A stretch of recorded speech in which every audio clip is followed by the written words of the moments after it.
नमस्कार. वार्ता YouTube news चॅनलमध्ये आपल्या सर्वांचं हार्दिक स्वागत. विविध क्षेत्रातील व्यक्तिमत्वांशी आपण भेटत आहोत, त्यांची मनं जाणून घेत आहोत, त्यांच्या भावना जाणून घेत आहोत की नेमकं बीड लोकसभेच्या निवडणुकांविषयी त्यांची काय भावना आहे, कशी होणार बीडची लोकसभा, हा एक विषय घेऊन वार्ता समूह आपल्या समोर येत आहे. आता विविध क्षेत्रातील मान्यवरांच्या भेटी तर झालेल्याच आहेत आपल्या.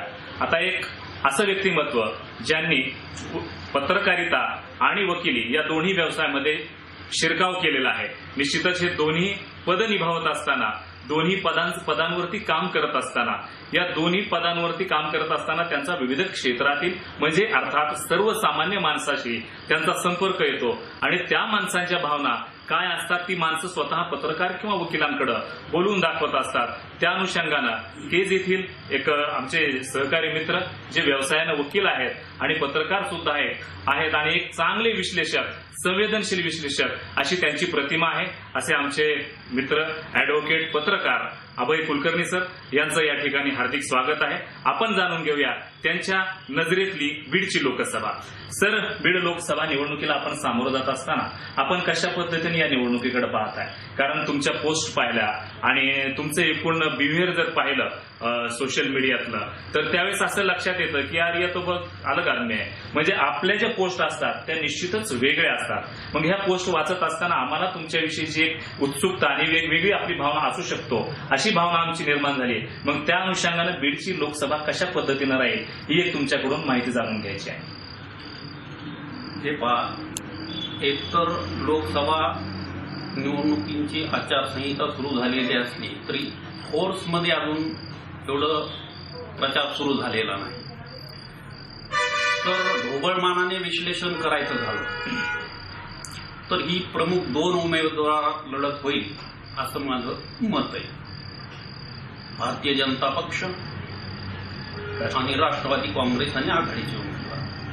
तर त्यातही दोन्हीमध्ये राष्ट्रवादी काँग्रेसचा उमेदवार हा अचानक आलेला आहे.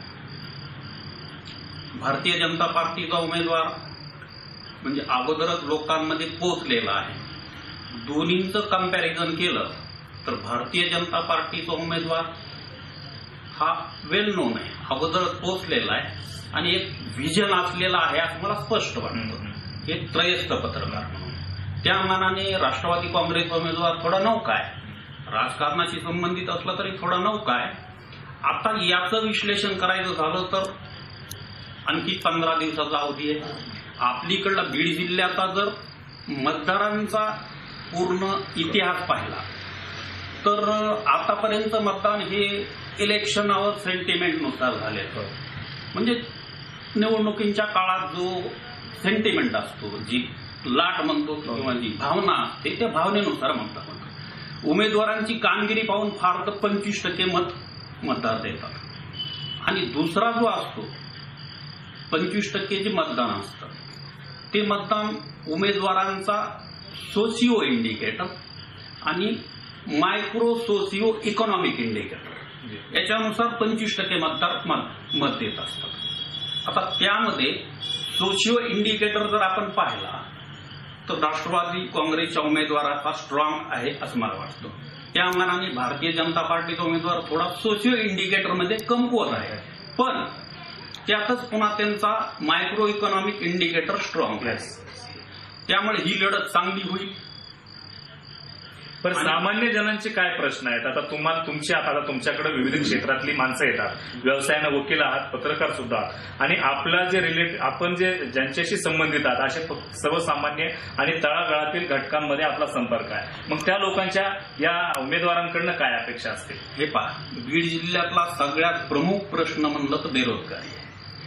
आणि या क्षेत्रामध्ये तुम्ही पाहत असाल जवळपास 30% भौगोलिक एरिया ऊसतोड मजुरांचा लोकेटेड आहे.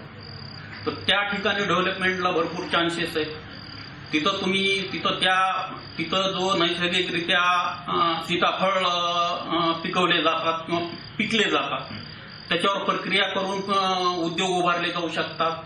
त्यासाठी प्रोत्साहन देणं गरजेचं आहे. म्हणजे जेणेकरून असे उद्योग या ठिकाणी लोकेट व्हावे की इथलं स्थलांतर रोखलं जावं. पण हा प्रश्न नुसता निवडणुकीपुरता उपस्थित केला जातोय, अजून कोणीही सोडवलेला नाही. रेल्वेचा प्रश्न सुटत म्हणजे त्या मार्गावर आहे, सुटण्याच्या मार्गावर आहे हळूहळू. रेल्वे आली, आपले जर दळणवळण चांगलं असेल तर बाकीच्या डेव्हलपमेंटला म्हणजे प्रोत्साहन मिळत असतं. तर स्टेप बाय स्टेप सुरू आहे. म्हणजे काहीतरी नसल्यापेक्षा आत्ताशी कुठं सुरू झालंय असं मला वाटतं, पण अजून भरपूर आपल्याला याचा पल्ला गाठावा लागणार आहे. हे होते ॲडव्होकेट अभय कुलकर्णी सर. यांनी बेरोजगारीचा विषय मांडला आणि त्यासोबत सकारात्मक आणि नकारात्मक या दोन्ही गोष्टींचा उहापोह त्यांनी या ठिकाणी केलेला आहे. सकारात्मक गोष्टीचा उहापोह करत असताना त्यांनी सांगितलं की बीड जिल्ह्यामध्ये रेल्वेसारखा महत्वाचा मोठा प्रोजेक्ट येतो आहे. तर बेरोजगारीचा विषय मांडत असताना त्यांनी सांगितलं की बीड जिल्ह्यातलं स्थलांतर हे रोखलं पाहिजे. जो कोणी येणारा खासदार असेल त्यांच्यासमोर बेरोजगारी थांबवणं हा एक खूप मोठं आव्हान असणार आहे. वार्ता युट्यूब न्यूज करिता परमेश्वर गित्ते, केज.